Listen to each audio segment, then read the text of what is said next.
and a proving grounds for Elements. Yeah, that being said, Eika has come a long way. There was an article published recently looking at his progress into the LCS and has done very well for himself. Just looking to find his footing. That being said, other challenger mid laners have done so, like today with Sencooks going massive.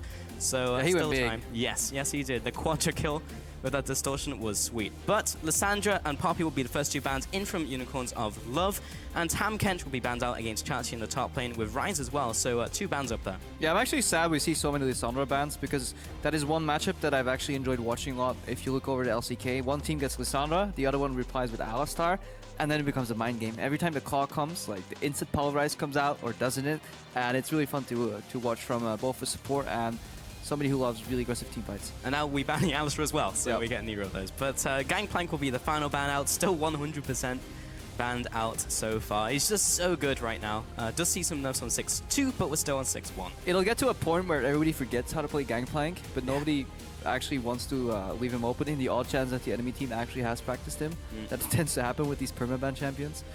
Good first lock in here, Kalista. I just think incredibly strong. It allows your support to become a lethal engage weapon, even if he isn't already. If not, he becomes a lethal engage weapon twice. So it's just a really good pick. I want to see what they pair it with as well, because Alistar is usually a fantastic combination with Kalista, but is banned out in this game. Now looking towards the first two pickups from Elements. We'll see where they go in this game. Last time we saw Gilius pick up the Nidalee, the Lux in the mid lane from Eika.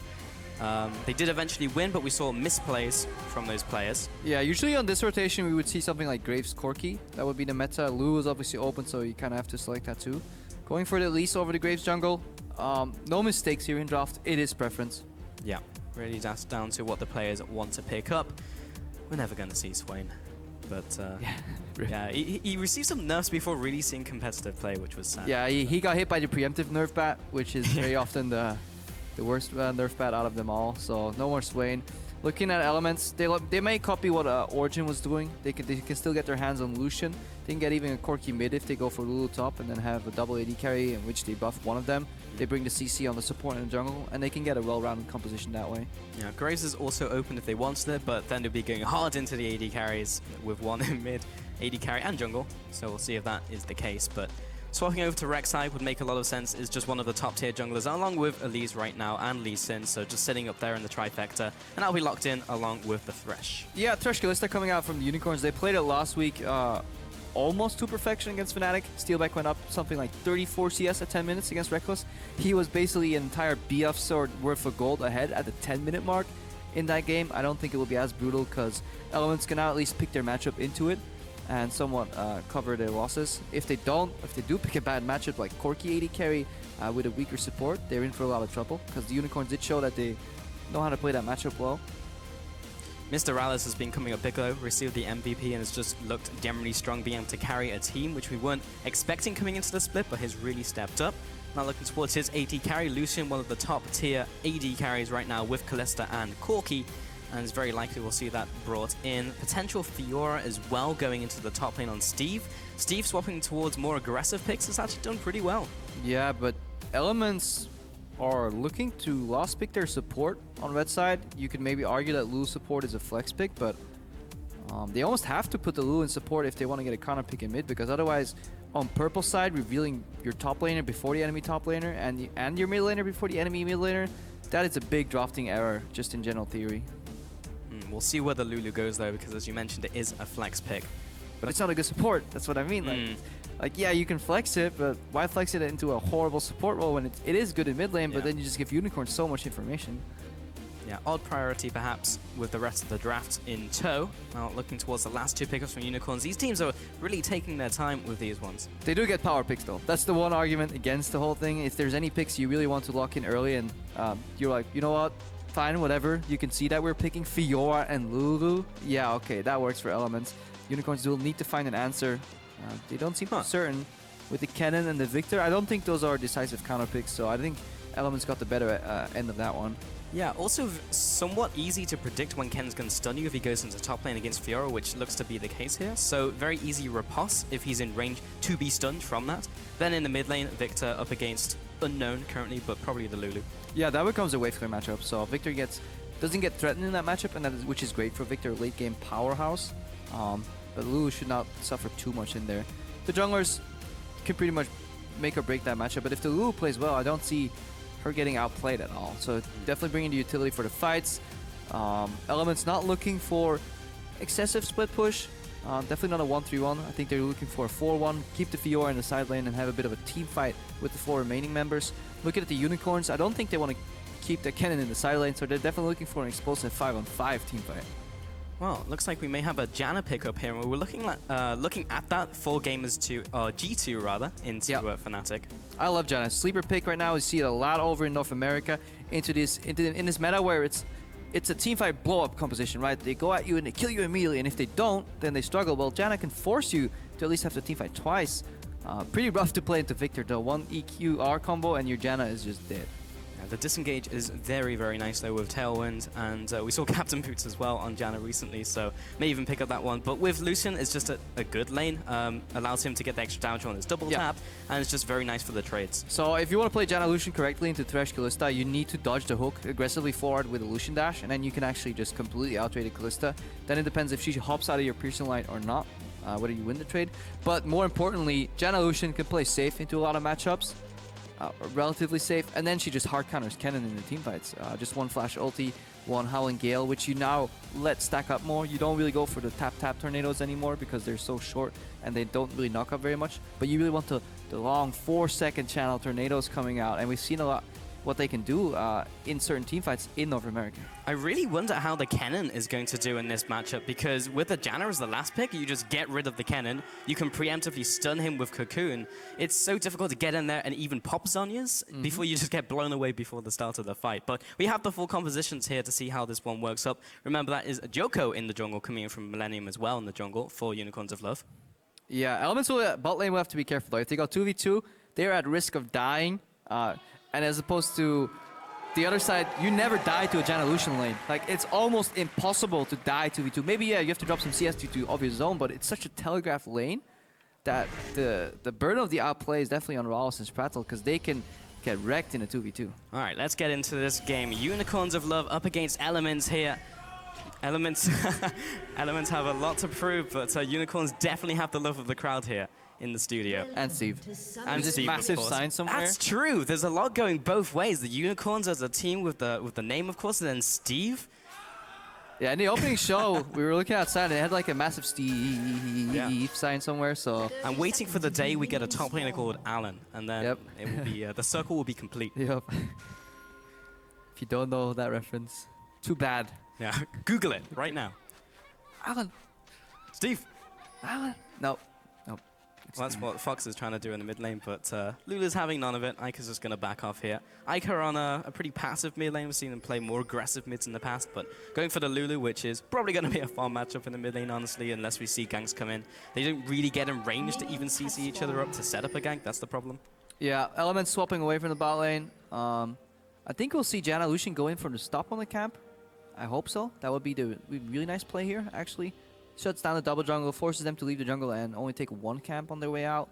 Kalista Thresh setting up for a camp. Yeah, I like this. I like this from Elements. This is smart. They avoid the 2v2, and worst case, if Elements had or Unicorns predicted a swap, they would at least cancel the camp on Steelback and Hylissang and at least make it an even level 1 lane where Janna is stronger, because Janna doesn't spike at all in level 2. She gets like, what, a tornado?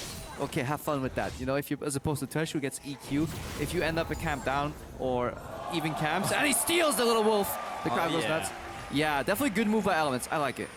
Yeah, stealing away the wolf is actually pretty big because it really screws with the experience you get from the following camps and stops you from hitting the levels you want to. So now Chachi and Djoko just going to pick up this camp as well. Sprattel got what he came for. Now he goes into the top lane and uncontested. This is just a standard lane swap really here. And we'll see the AD carry stack up those waves and the jungle will continue. Yeah, meanwhile though, Hylissang did invade the enemy jungle too, so 2 camps left alive. On the other side too. Usually when you see a team perform this little exchange, the double jungle ends up getting more on the other side of the map, so could have gotten Gromp and Wolves, for example, but they got shoot off after the Wolf. So a little bit of a mistake there from Elements. I think they could have gotten a little more greedy. But in this accelerated 3-man push meta, it doesn't really matter all that much. Yeah, when you're saying they could have been more greedy, that's nitpicking. Yep. When you get to that point. It helps when you have a Fog of War at the table. Yes, it does. Go here, right now. But Gilius and Steve now heading towards this red buff, or this blue buff, sorry. I'd like to claim I'm colorblind, but I'm not. And now they'll go into this bottom tower. Chachi will come down as They well. also look different. Yes, very different. And are on different positions in the map, but hey, colorblind. yeah. Alright, 3-man push, junglers do whatever, pick up Scuttlecrabs, remaining camps. This is completely standard. We have to see what phase 2 looks like. The only adaptation that we've seen has been Giants today, who swapped out their AD carry to lane 1v1 against the top laner, something we've seen the Rocks Tigers do in the series against KT. I haven't watched the one against SKT just yet, that's still on my to-do list, so maybe they do it there too, who knows. But other than that, most teams just follow the standard lane swap pattern. Strength for the ages over to Djoko, so implies he'll probably be going Cinder Hulk as well and try and just get tanky as a front line, which makes sense here. Pretty standard. Wind speakers as well from Sprattel. Yeah. Gotta go wind speakers here because in those late game team fights, when you do knock away the Kennen and you heal like 3 people and you shield another one, like the amount of MR that you're giving to your team is just massive. Just especially against a team fight comp. That's so much gold worth of stats that you get for free. Yep, so nice with the Monsoon. And yeah, MrRallez opting towards the further of battle versus the extra burst you get from Thunderlord's Decree. So it's really just preference on the Lucian, because Lucian can go for either and does fine with both. But now that they're actually going for a lane swap, they're not really going to be feeling the power of Thunderlord, so further is almost certainly the better choice to get the damage in the mid game and the late game. Mid lane, however, is Fox Eika, as we mentioned before. He's kind of farming away. There's a slight CS advantage to Fox, even though the minion wave is the same, so he's got that going for him, but yeah, at this point we are nitpicking. We're looking at very small, subtle advantages, like how Steve got 2 extra creeps because he pushed back the potential freeze a little bit more and then swaps back, but these are complete mirrors right now. So we need to look around a minute from now. That's when these teams can start getting creative and the super textbook lane swap pattern gets switched off. And Unicorns of Love will head over to the Rift Herald while the push goes on in the bottom lane. So most likely this will go over to Djoko, maybe even give it to a solo laner as well. Generally seeing these very early early heralds go to the AD carries. This is actually the phase where you can go for a 4-man group double tower push in the top lane. We've seen that. When teams go at the other side of the map, they go for 1 tower and dragon, and they get surprised by the Rift Herald buff. So let's see what Elements does here, if they put any prioritization on that dragon, or if they recognize the looming threat of losing their tier 2 tower. In this situation, it didn't really matter, but Hylissang just pathed over the Eve's Doom, or Doom's Eve. Yeah.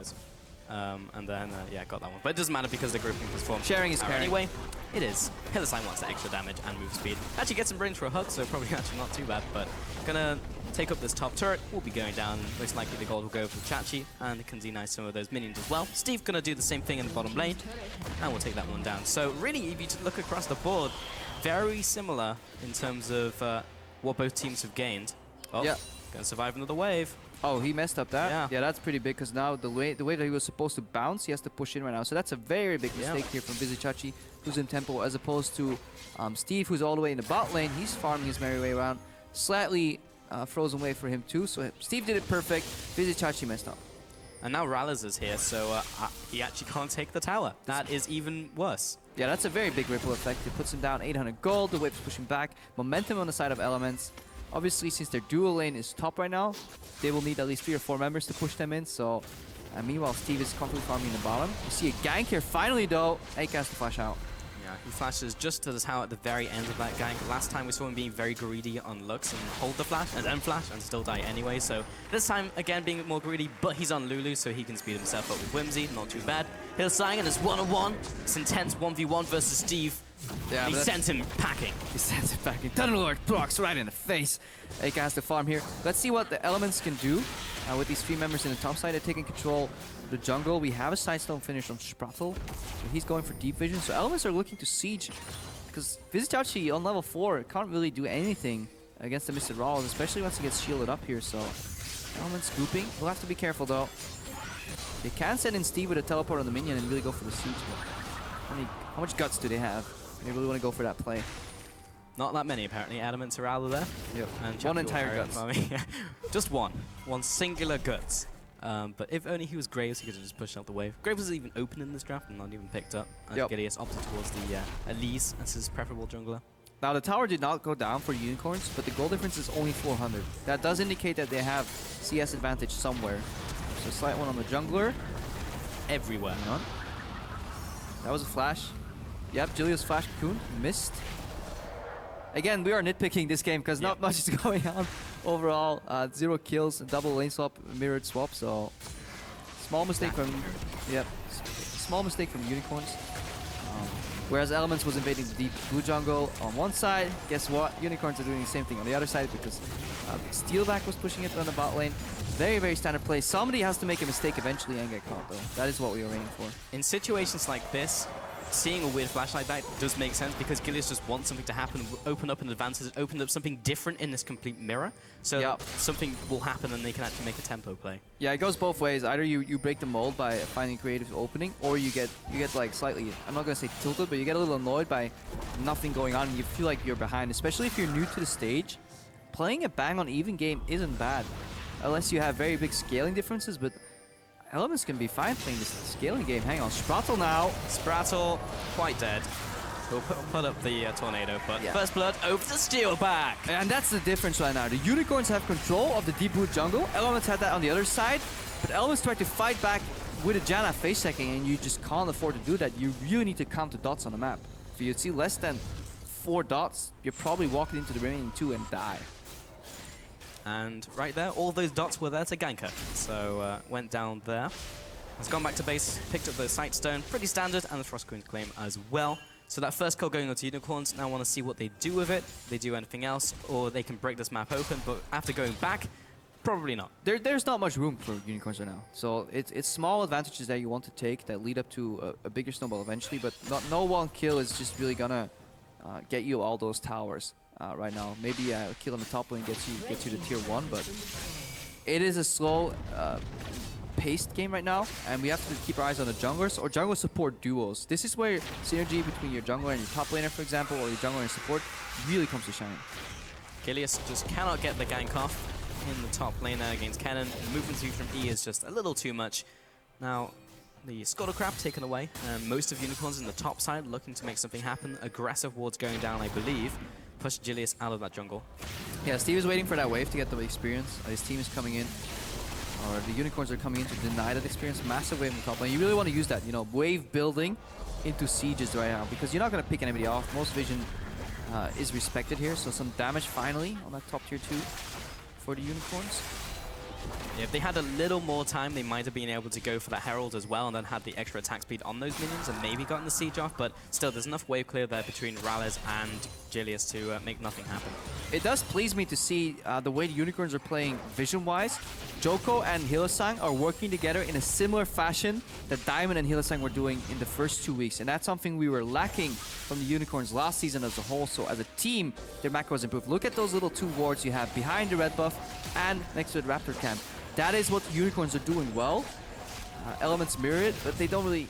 Unicorns don't care because they're actually conceding the weak part of the map. They say Kalista on Steelback on Kalista rather. He can farm on his own. We don't really care about losing the vision in our jungle. Whereas Unicorns, they're actively pushing pressure in the vision contested part of the map, so they're playing more proactive. And now that the tower has gone down, Unicorns are ahead in this game quite significantly. In fact, 1,400 gold is quite a lot on their side. Plus they take the Herald as well and go back to base. Just general CS advantage in mid, bottom, and jungle. Actually a lot on Djoko. I believe he's been in lanes taking minions as well, so that kind of reflects it, but still advantage nonetheless. Yeah, which is more efficient pathing overall, and the fact that Sprattel seems very insistent on holding MrRallez' hand, whereas Steelback is a strong independent AD carry that need no support. So Sprattel, that's the bad side if you play Janna in a lane swap where you're under-leveled. You want to get to level 6 or you just die on every face check. So you just kind of hover near your AD carry, doing absolutely nothing. 0 contribution until you get that level 6 and you can start joining fights.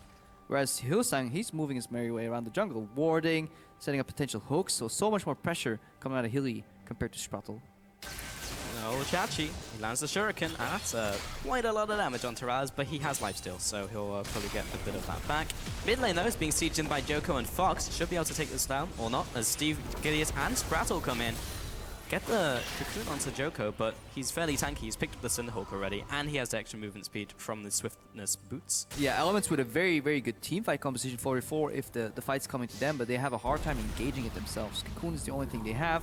They have a speed up from Lulu, but slowly but surely that Viktor matchup that we saw getting picked into Lulu, even though it was red side, gets pushed in right now.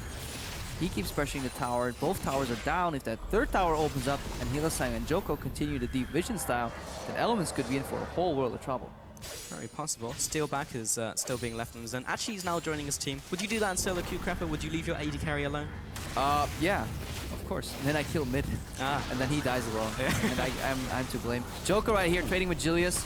Cocoon is down though. The group in the mid lane is here. We'll likely see a culling for the wave clear because Eika can't clear that alone. And the flash and the hook goes Field goal! wide. How many points is that? Do you watch 10. Do you watch football? Of course I don't. Okay. I come from Liverpool as well, man. It's yeah, you're a small Asian Liverpooler. Liverpudlian, I think you'll find. Probably not gonna have the greatest knowledge of American football. If only the official was here, you would know. Yeah, and lucky he is not.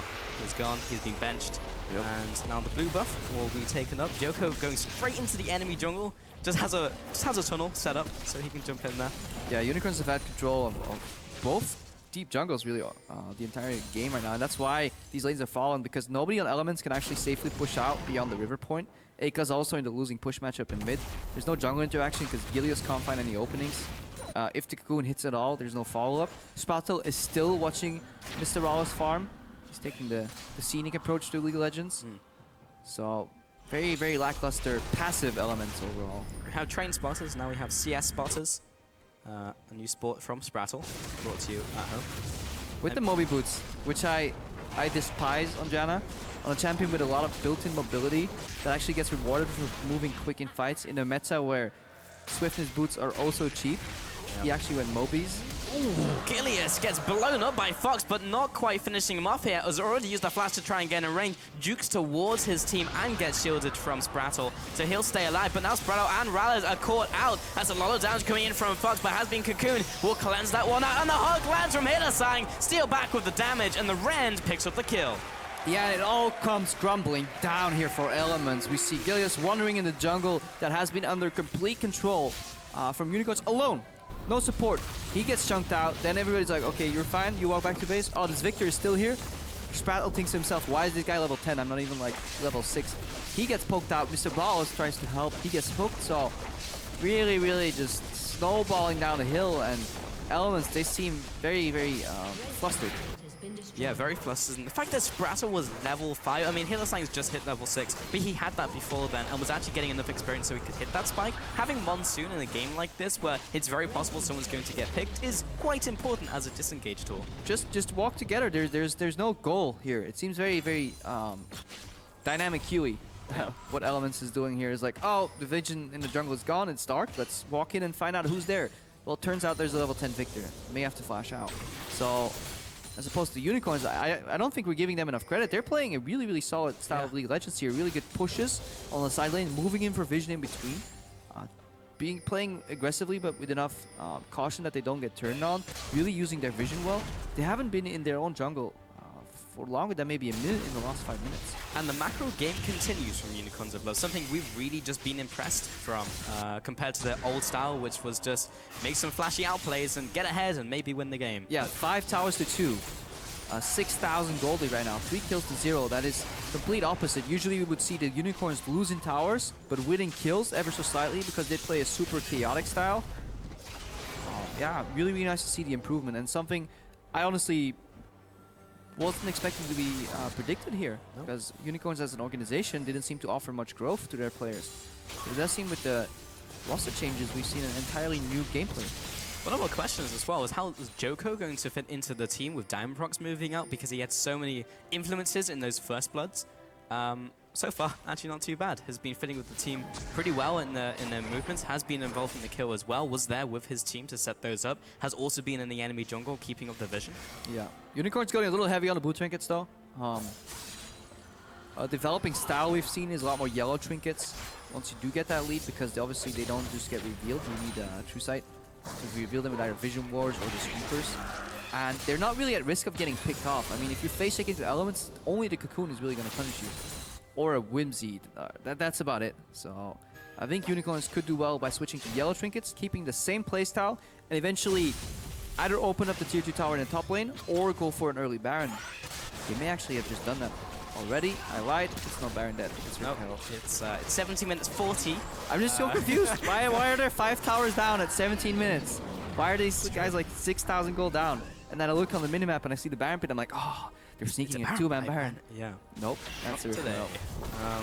Yeah, this is a worrying correlation, or the start of one that could be for Elements, because they have many strong opponents ahead, and Unicorns is only the tip of the iceberg. Yeah, definitely. So Elements 3-1 right now in the split, but they've faced some rather poor opponents, and they need to face the more stronger teams coming up, and Unicorns probably one of the...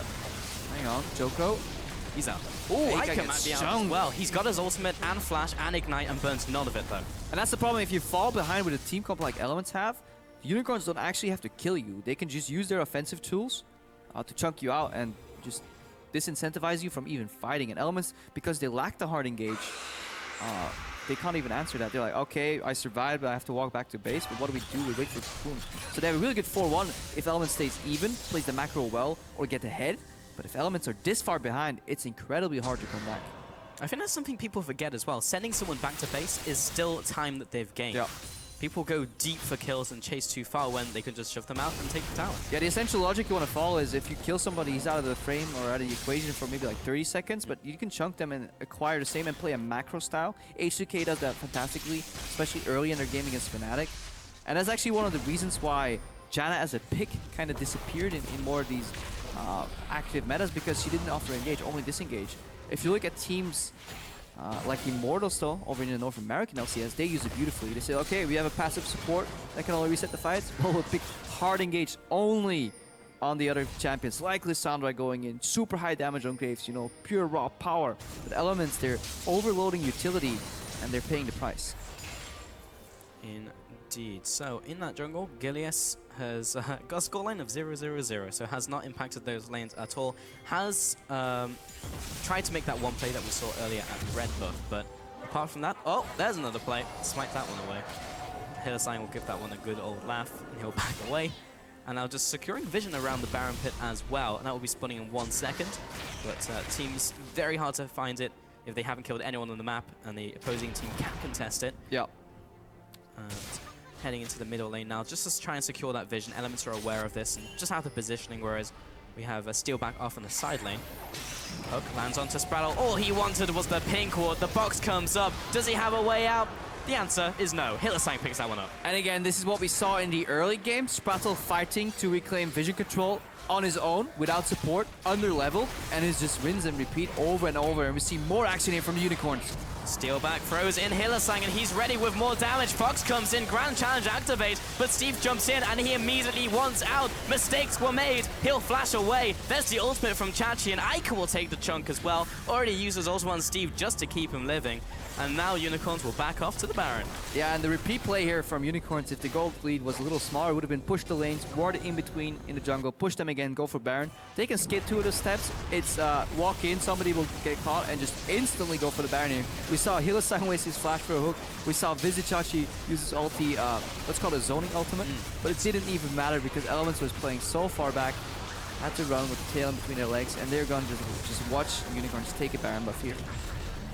And that's Baron, over to Unicorns of Love. We'll see how much they can do with it because all of those inner turrets are down. Actually going to see that pick one more time as he was just wanting this ward. Yeah, and just to illustrate of how bad this game is, a beautiful combo here by the way. Like, perfect execution, Djoko clicked the lantern at the exact right time. You can't believe how hard it is for some players. Hylissang tries to fish, they find Gilius, he gets fried like one of those bugs that fly into a zapper. I know spiders are not technically bugs, the correlation is still there. And Steve here, he went from 49 damage done to 300 in this fight. So in this entire game, Steve has done 300 damage to champions. That just illustrates how hard Elements is struggling and how little they're getting done. I also would have liked Sprattel to, instead of stand still and hit that ward, actually hit and back off like most people do, so you actually have the ability to jump away. However, he was locked into attack frame and it was in the bush. It's the reverse mind game, you know? Oh, I see. Yeah, yes. Really good hook for him. Hylissang here fakes it onto Steve. Ends up going for Sprattel, execute is close. Steelback comes, still gets Cocoon and dies. Yeah, and the Monsoon was enough to keep Sprattel alive. Djoko off to the side. They don't take down Gilius, and he'll just kind of scuttle away into Eika. Eika does not have his ultimate, though. This is starting to go extremely well for Elements, and at least in this trade. Chachi got the ultimate still, and the binding lands onto Djoko. Steve jumps in, but there's Chachi going to the back lines, and he is just destroying everybody, along with Fox. Double kill comes in, triple kill comes in for Fox. It seemed like a good start to the fight. MrRallez picks up 2 more kills. Elements 5v3 here at the end of that fight, but then suddenly they forgot about the Chaos Storm from Viktor. They fight Kennen Viktor in a funnel, and Vizicsacsi had flash available, so he just flash ultis in, and suddenly Elements find themselves aced, and they lose all hope to even come close to winning this game. Yeah, Djoko taking the bottom lane as well. 007, the license not to kill in this game. Fox and Chachi will take this inhib. Bot inhib is going to continue living for now, but that's something open that Unicorns can just group up and go for a fight. And speaking of fights, we're going to see that last one again from the very start with Steve getting caught. Look at this hook here. He's going to fake it on Steve and switch it to Sprattel, because that's what you usually want to do on Thresh. You act as if you're going for one target and then go for the next one. Cocoon from over the wall, catch a Steelback. Now MrRallez is going to clean up Hylissang, but keep your eyes on the left part of the fight. Chaos Storm was actually used already on Gilius, so it was really just Kennen and Viktor that will win this fight.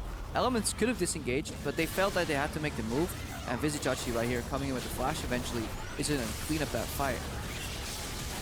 Oh, that stack. The damage in from Chachi, and because he managed to get in range of his ultimate with so many people, meant he could instantly activate the W and just dealt a ridiculous amount of damage. He was just clean up from there with Fox. Yeah, Kennen did get changed a very long time ago, where it didn't matter if you had stacks applied to people already when you press W. The only condition for dealing damage with W is literally that you're just within range of them. And he got a quadruple ulti stack with quadruple W damage, and that man Elements just get aced. Simple as that. Now the push in the mid lane is coming in, and the bot lane inhibitor is open. That's being pressured, and Unicorns of Love don't even group 5 to go for that objective. They still have to push in the top lane from Chachi and Steelback. Yeah, they're playing so clean, especially that is the answer to a utility teamfight comp, is you just split them up. Yeah, Lulu adds a lot of value to Lucian and Fiora. Fiora gets to carry these fights because of Janna and Lulu, but if you split them up and they're already behind, you just isolate them and expose their weaknesses, and you just push them in over and over. Steve trying to clear out these tunnels, but this is dangerous with Chachi there looking for the stun. He'll manage to go through the base gate back to safety with his team. Djoko just gone ahead and pushing out this mid lane. Now the bot lane's being pushed in. This could be close to Element's curtain call very soon here. Yeah, I just love the improvement from Unicorns, that their bot lane is now a decent 2v2 threat, as we saw against their match, or in their match rather, against Fnatic. You see Steve dodge the hook here. See if you need to finish that point later. So their bot lane's a 2v2 threat, but Steelback can also play on his own, which enables Hylissang to roam. Last year, it was kind of spring split. Vardax and Hylissang would beat people 2v2 with the Morgana Jinx. Summer split, they got outlaned every single time to the point where Hylissang was going for frantic roams. Now they have both playstyles in their bag of tricks, and that allows them to be versatile. Yeah, a surprising upgrade there. Now Djoko just zoning away, taking this one down. Steve has been hooked in, he'll have to lunge away. The rest of Elements are just letting this happen, and Unicorns of Love are just beating them up and taking the lunch money. There's nothing that Elements can really do though, and MrRallez trying to put down the damage, but he just doesn't have enough. He can't even get through the shield that Djoko has on top of him, and there goes the inhibitor. Yeah, MrRallez watched Origin, and he's thinking to himself, why isn't this working? I have a Lulu, I'm Lucian, I should be able to 1v5 here, but sadly this game turned out a little different, and Unicorns setting up for the final blow. All of these minions flooding in, and they're just waiting. Djoko comes in from base, back to full health. He's even tankier now, and Steve, maybe he can get a lunge off here, but that's all he's really going to accomplish in this fight. Gilius jumps in. They have to go for this one, but they jump in and instantly get deleted. Eika is out of the fight, and Steve jumps in, and he also dies. There's just nothing that Element can do, and they are being run down into their fountain. MrRallez stays alive, protecting his KDA, but there's not much to protect, and they're not going to protect the Nexus. Unicorns of Love come up big and take the win against Elements. Yeah, Elements, 2 kills, 2 towers. A myriad of face checks against the very organized Unicorns. We asked the question, what will they do without Diamond Procs present? Well, Djoko, he filled that gap beautifully. To my knowledge, his first LCS match here on stage, obviously challenger player from Millennium, I believe. Played fantastic there too, so no lacking of professional experience, but to do it all on a stage in a team and fit in this well, props to Unicorns. Just played the map extremely well. That is what we call a textbook win from Unicorns of Love. And Elements just could not find a way into that game. They made the plays. They made to try and make plays with Gilius flashing with the cocoon, but it just didn't come up. Yeah, and this is including a failed phase 2 of the lane swap where Vizicsacsi did not get that tier 1 tower in the top lane immediately and actually failed to bounce. So even given that, allowing Elements to get a 1.4k lead or something due to that, they just fought back perfectly. They played a deep vision game, patiently waiting for somebody to explode, And yeah, it worked out. Beautiful game from Unicorns. The day has arrived where Unicorns are outplaying people on a macro level and doing it incredibly strong. This has been a trend that we've been seeing over the last couple of weeks, and it is not stopping. Elements now, and we mentioned this in the game, but they have a tough schedule ahead of them. Unicorns was just kind of the first one of that, and not doing well against Unicorns, it's worrying. Yeah, it's worrying, but we don't know how good these Unicorns are because they're sitting at the top or near the top of the table right now. So a lot of question marks still. We don't know how good the H2K is without Ryu, but Elements did obviously play some of the weaker opponents. Yeah.